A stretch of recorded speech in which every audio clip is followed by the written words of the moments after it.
Good morning friends, Radhe Radhe. मैं आराधना स्वागत करती हूँ अपनी वीडियो में। तो फ्रेंड्स, हिंदी साहित्य का इतिहास पढ़ रहे थे, उसके अंतर्गत आदिकाल को पढ़ चुके हैं। आज से हम स्टार्ट कर रहे हैं भक्ति काल। भक्ति काल की ये पहली क्लास है। और फ्रेंड्स, जिन्होंने मेरी पिछली वीडियो नहीं देखी है, आप लोग जाके देखिए। हमने गद्य विधा वहाँ पे हम पढ़ाए हैं। गद्य विधा में उपन्यास को पढ़ा चुके हैं, कहानी को पढ़ा रहे हैं फ्रेंड्स, और एक क्रम से पढ़ा रहे हैं, बहुत डीपली मैटर दे रहे हैं फ्रेंड्स। आप लोग एक बार ज़रूर वीडियो को वॉच कीजिए। ओके फ्रेंड्स, तो स्टार्ट करते हैं भक्ति काल। भक्ति काल का समय विक्रमी संवत 1375 से 1700 में है। सर्वमान्य मत है ईसवी सन में 1318 से 1643 ईस्वी आचार्य रामचंद्र शुक्ल के अनुसार है। विक्रमी संवत में पूछे तो 1375 से 1700 बताना है। ईस्वी में 1318 से 1643 ईस्वी। ईस्वी कैसे निकालते हैं फ्रेंड्स? 57 वर्ष माइनस कर देते हैं तो ईस्वी में निकल जाता है। ओके फ्रेंड्स, हिंदी साहित्य के विकास का द्वितीय चरण भक्ति परक काव्य की प्रधानता के कारण भक्ति काल के नाम से जाना जाता है। भक्ति काल को विद्वानों द्वारा दिए गए नाम। भक्ति काल को पूर्व मध्यकाल या भक्ति काल किसने कहा? आचार्य रामचंद्र शुक्ल ने। भक्ति काल को हिंदी साहित्य का स्वर्ण काल ग्रियर्सन ने कहा। भक्ति काल को हिंदी साहित्य का स्वर्ण युग श्याम सुंदर दास ने कहा। भक्ति काल को कलात्मक उत्कर्ष का काल किसने कहा? पृथ्वीनाथ कमलकुल श्रेष्ठ। भक्ति काल को एक नई दुनिया किसने कहा? आचार्य हजारी प्रसाद द्विवेदी ने। मोस्ट इम्पॉर्टेंट है भक्ति शब्द की व्युत्पत्ति।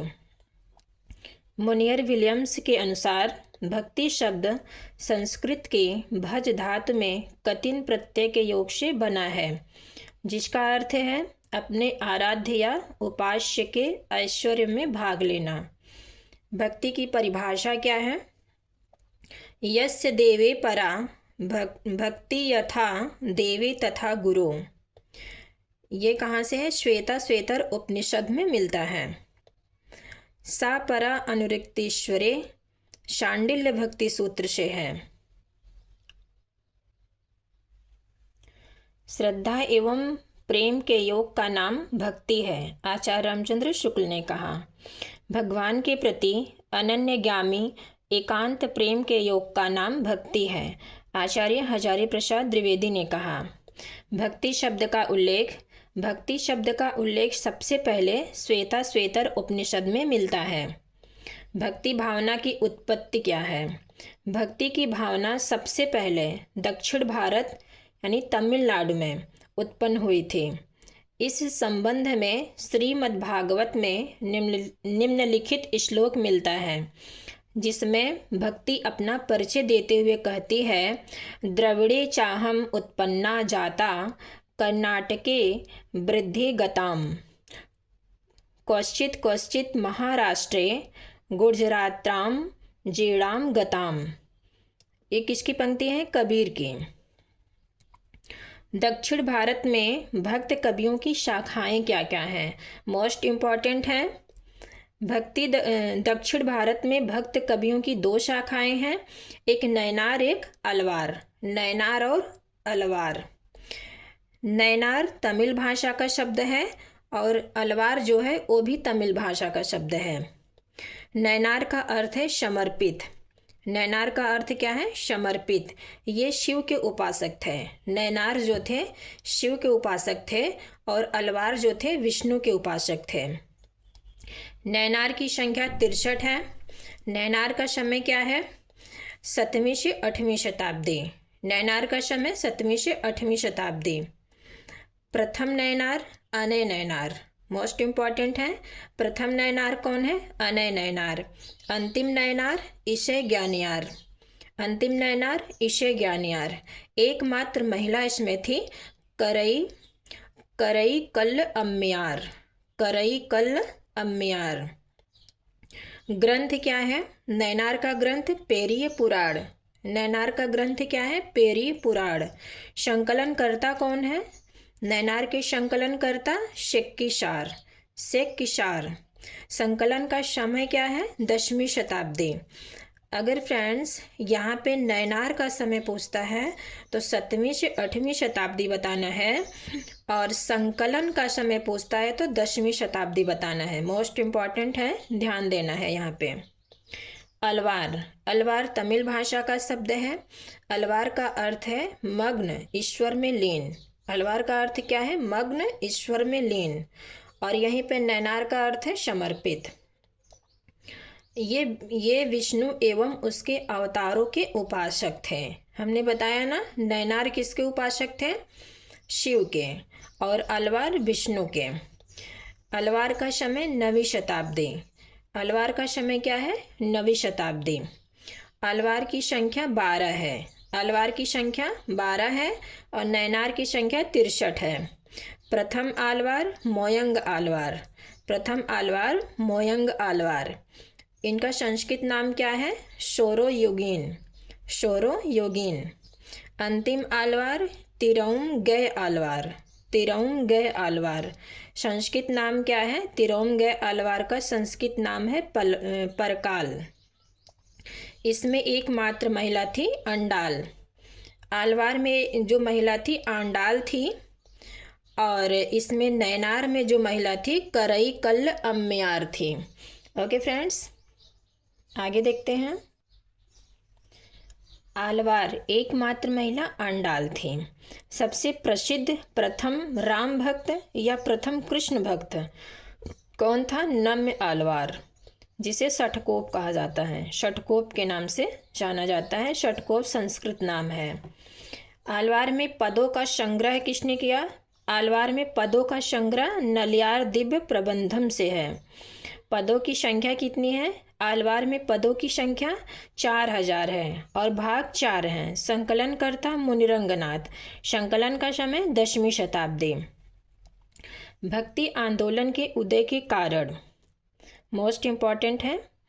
आचार्य रामचंद्र शुक्ल के अनुसार मुस्लिम आक्रांताओं की देन है। आचार्य रामचंद्र शुक्ल के अनुसार भक्ति आंदोलन के उदय के कारण मुस्लिम आक्रांताओं की देन है। डॉक्टर ताराचंद महोदय के अनुसार अरब आक्रमणकारियों की देन है। डॉक्टर रामकुमार वर्मा के अनुसार पराजय एवं हताशा का परिणाम। बाबू गुलाब राय के अनुसार पराजित मनोवृत्ति का परिणाम। आचार्य हजारी प्रसाद द्विवेदी के अनुसार भक्ति आंदोलन किसका परिणाम है? तो भारत की सांस्कृतिक विकास परंपरा या सांस्कृतिक चेतना का परिणाम है। बेबर, कीथ एवं ग्रियर्सन भक्ति आंदोलन के उदय का कारण क्या मानते हैं? ईसाईयत की देन। मोस्ट इम्पॉर्टेंट है, ये क्वेश्चन पूछा गया है। बेबर, कीथ एवं ग्रियर्सन ईसाईयत की देन मानते हैं। भक्ति आंदोलन के उदय के संबंध में आलोचकों के मत।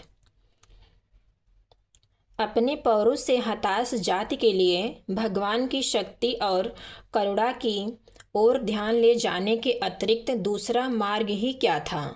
किसका कथन है? आचार्य रामचंद्र शुक्ल का। मोस्ट इम्पॉर्टेंट कथन है। भक्ति का जो श्रोता, भक्ति का जो श्रोता, श्रोता मतलब झरना, भक्ति का जो श्रोता दक्षिणी भारत की ओर से धीरे धीरे भारत की ओर पहले से ही चला आ रहा था, उसे राजनीतिक परिवर्तन के कारण शून्य पड़ते हुए जनता के हृदय क्षेत्र में फैलने के लिए पूरा स्थान मिला। आचार्य रामचंद्र शुक्ल। भक्ति आंदोलन भारतीय चिंतन धारा का स्वाभाविक विकास है। भक्ति आंदोलन भारतीय चिंतन धारा का स्वाभाविक विकास है। आचार्य हजारी प्रसाद द्विवेदी। मैं इस्लाम के महत्व को नकार नहीं रहा, किंतु पुनः जोर देकर कहना चाहूँगा कि यदि इस्लाम नहीं भी आया होता तो भक्ति का स्वरूप लगभग 12 आना वही होता जो आज हमारे सामने है। यह भारत की स्वतः सांस्कृतिक चेतना का परिणाम है। ये आचार्य हजारी प्रसाद द्विवेदी का कथन है। ये भी कथन आया हुआ है, मोस्ट इम्पॉर्टेंट है। यह बात अत्यंत उपहासास्पद है कि जब मुसलमान लोग उत्तरी भारत के मंदिरों को तोड़ रहे थे, उसी समय अपेक्षाकृत निरापद दक्षिणी भारत में भक्त लोगों ने भगवान की शरणागति की, प्रार्थना की। मुसलमानों के अत्याचारों से यदि भक्ति भावना को उमड़ना ही था तो उसे पहले सिंध में फिर उत्तरी भारत में प्रकट होना चाहिए था, पर वह उत्पन्न हुई दक्षिणी भारत में। ये किसका कथन है? आचार्य हजारी प्रसाद द्विवेदी का कथन है, मोस्ट इम्पॉर्टेंट है। देश में मुसलमानों का राज्य प्रतिष्ठित हो जाने पर पौरुष से निराश जनता भक्ति की ओर अग्रसर हुई। आचार्य रामचंद्र शुक्ल। पराजय के बाद व्यक्ति या तो अपनी आध्यात्मिक श्रेष्ठता दिखाना चाहता है अथवा विलास में डूबकर पराजय को भूल जाना चाहता है। भक्ति आंदोलन का स्रोत पहली मनोवृत्ति है। किसका कथन है? बाबू गुलाब राय का। पराजय की मनोवृत्ति या तो विषय विलास में लीन करती है या अपनी आध्यात्मिक श्रेष्ठता के प्रदर्शन में क्षतिपूर्ति ढूंढने की प्रेरणा देती है। ये डॉक्टर रामकुमार वर्मा का कथन है। ध्यान देना है फ्रेंड्स, मिलता जुलता कथन है दोनों। यहाँ नीचे क्षतिपूर्ति ढूंढने की प्रेरणा देती है रामकुमार वर्मा, और वहाँ पे ध्यान देना है बाबू गुलाब राय में श्रोता को पहली मनोवृत्ति मानते हैं।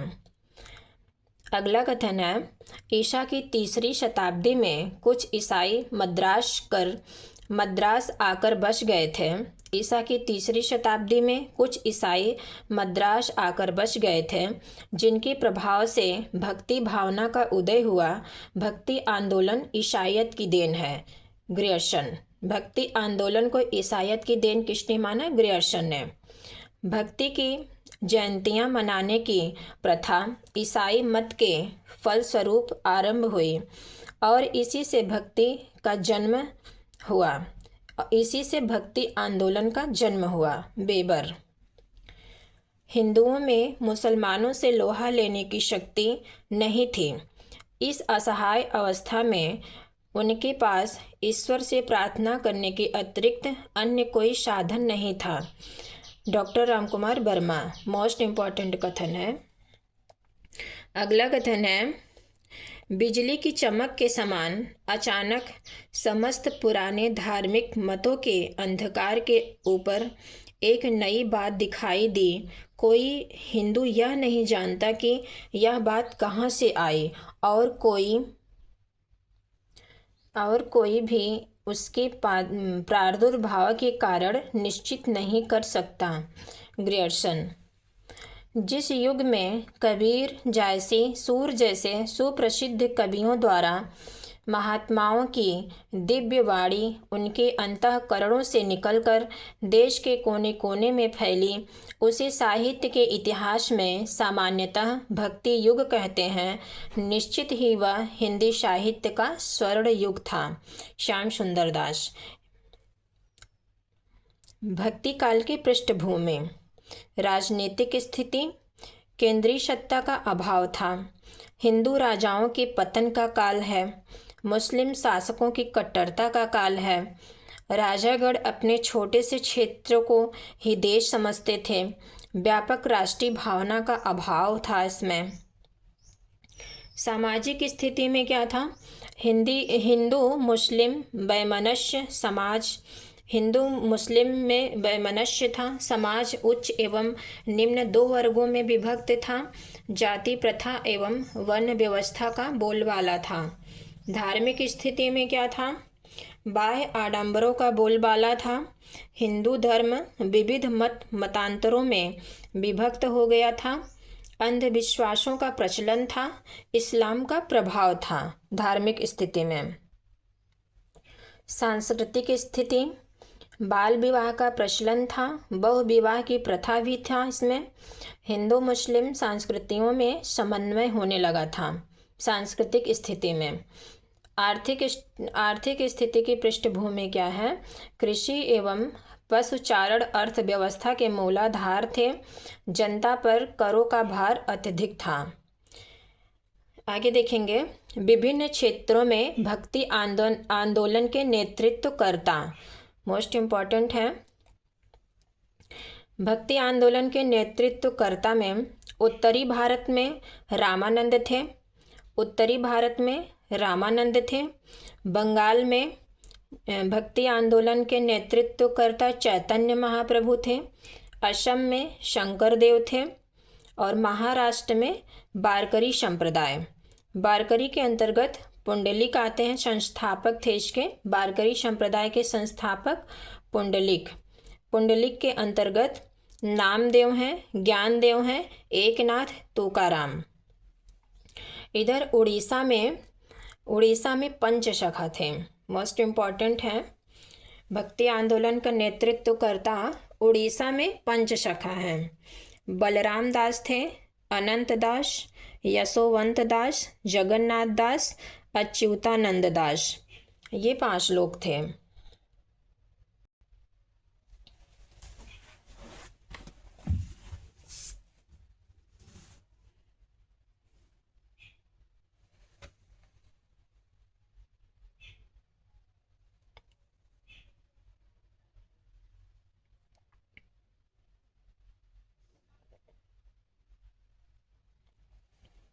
भक्ति की काव्य धाराएं।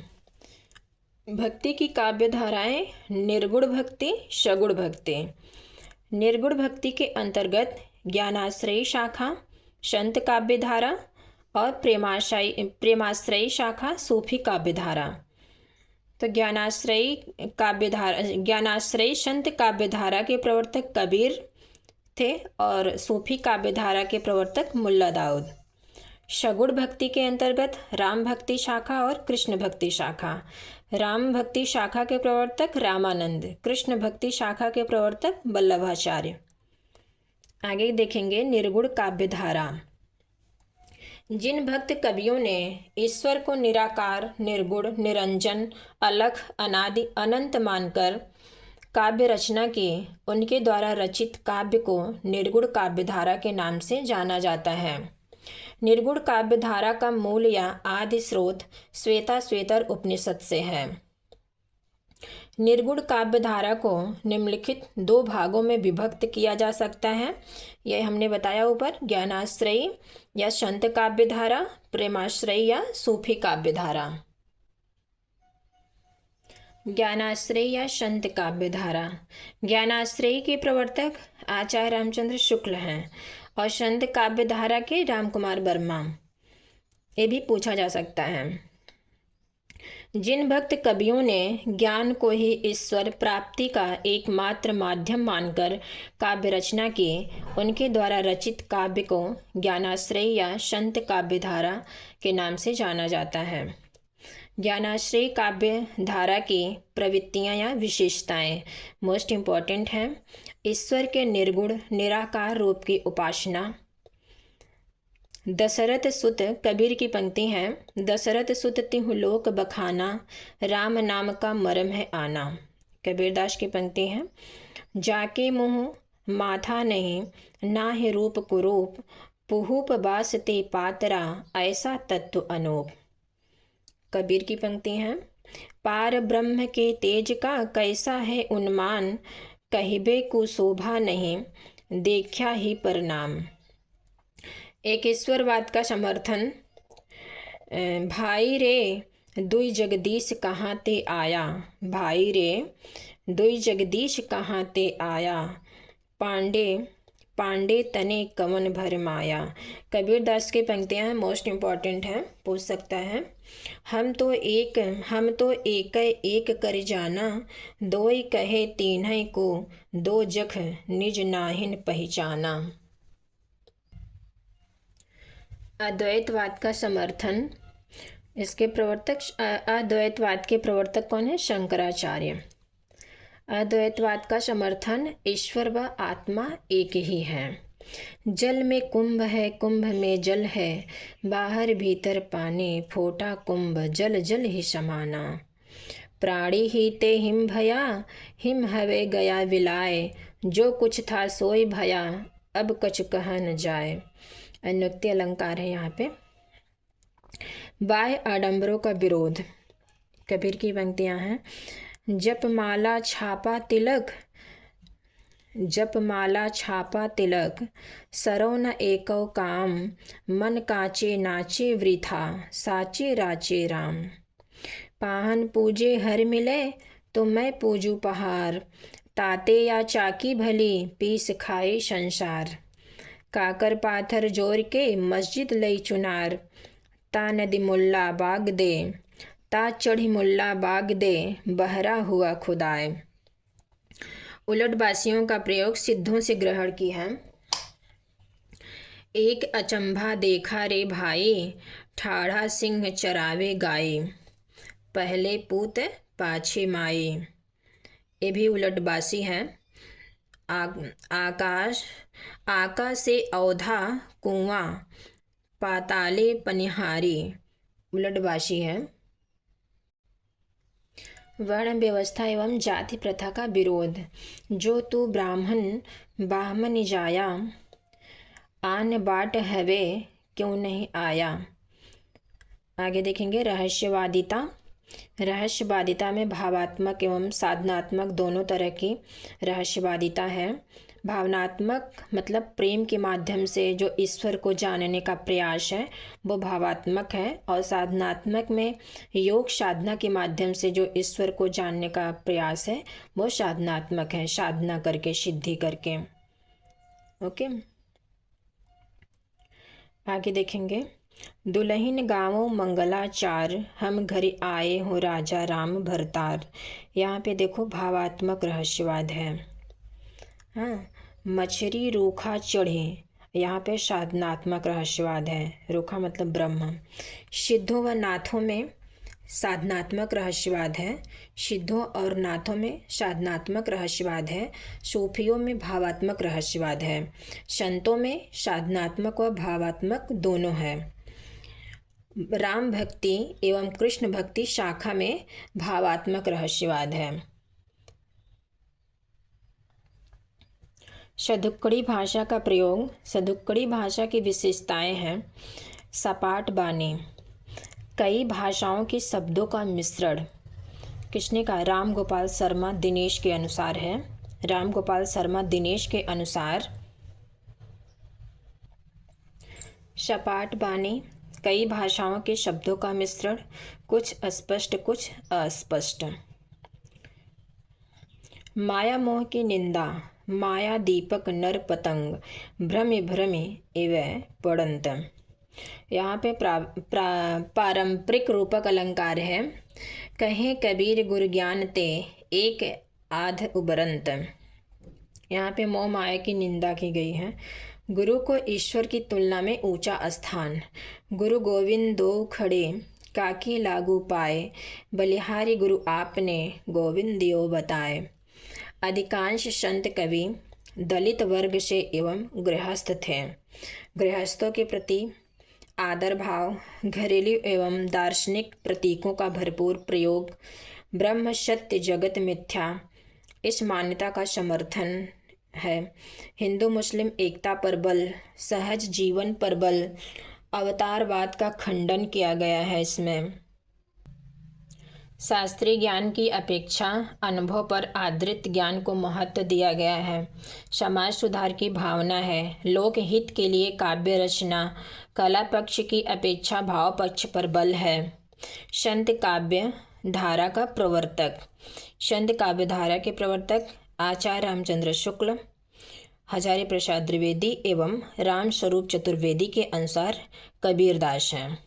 संत काव्य धारा के प्रवर्तक आचार्य रामचंद्र शुक्ल, हजारी प्रसाद द्विवेदी, राम स्वरूप चतुर्वेदी के अनुसार कबीरदास हैं, और यही सर्वमान्य मत है। डॉक्टर गणपत चंद्र गुप्त के अनुसार, डॉक्टर रामकुमार वर्मा के अनुसार नामदेव हैं। कथन है, निर्गुण मार्ग के निर्दिष्ट प्रवर्तक कबीर ही थे, आचार्य रामचंद्र शुक्ल। प्रमुख संत कवियों का काला अनुक्रम मोस्ट इम्पॉर्टेंट है। यहाँ से क्रम वाला प्रश्न आ सकता है। नामदेव। नामदेव का समय 1135 से 1215 ईस्वी है। कुछ विद्वान इनका जन्म 270 से 1350 ईस्वी में मानते हैं। रैदास 1388 से 1518 ईस्वी। कबीर 1398 से 1518 ईस्वी। जंभनाथ का जन्म 1451, निधन 1523 ईस्वी। हरिदास निरंजन 1455 से 1543 ईस्वी। गुरु नानक का जन्म 1469, निधन 1538 ईस्वी। संत सिंगा 1519 से 1659। लालदास 1540 से 1648।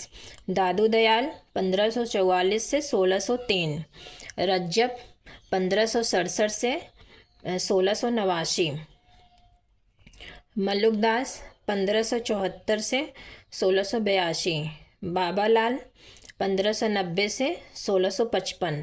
सुंदरदास 1596 से 1689। आगे देखेंगे नामदेव को।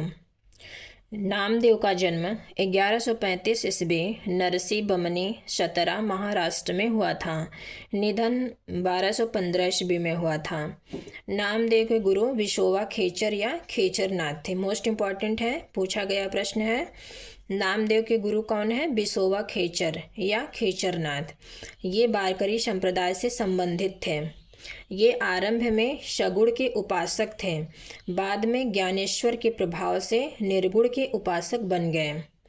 डॉक्टर रामकुमार वर्मा एवं गणपत चंद्र गुप्त ने इनको संत काव्यधारा का प्रवर्तक माना है। नामदेव की जाति क्या है? छीपा मतलब दर्जी। इन्हें भारत का प्रथम संत कवि माना जाता है। भारत का प्रथम संत कवि किसे माना जाता है? नामदेव को। वर्तमान में इनकी कोई रचना उपलब्ध नहीं है। इनको मराठी में अभंग प्रसिद्ध है। इनके जो है मराठी में अभंग प्रसिद्ध है। इनके द्वारा हिंदी में रचित 61 पद गुरु ग्रंथ साहिब में संकलित हैं। इनके द्वारा रचित सगुण भक्ति के पदों की भाषा ब्रज है, जबकि निर्गुण भक्ति में रचित पदों की भाषा सदुक्कड़ी है। इनकी पंक्तियां हैं, मोस्ट इम्पॉर्टेंट हैं। मन मेरा सोई तन मेरा धागा, पांडे तुम्हारी गायत्री लोधे का खेत खाती थे। माई न होती बाप न होते, कर्म न होता काया, हम न होते तुम नहीं होते, कौन ते आया। मोस्ट इम्पॉर्टेंट पंक्तियां हैं फ्रेंड्स। हिंदू पूजे देहरा, मुसलमान मशीद, नाम सोविया जा देहरा ना मशीद। तो फ्रेंड्स आज के लिए इतना ही। अब हम अगली वीडियो में दादू दयाल को पढ़ेंगे। ओके फ्रेंड्स, मेरी वीडियो कैसी लगी आप लोग कमेंट के माध्यम से ज़रूर बताना, और आप लोग को कैसी वीडियो चाहिए ये भी कमेंट के माध्यम से ज़रूर बताना। Okay friends, Radhe Radhe.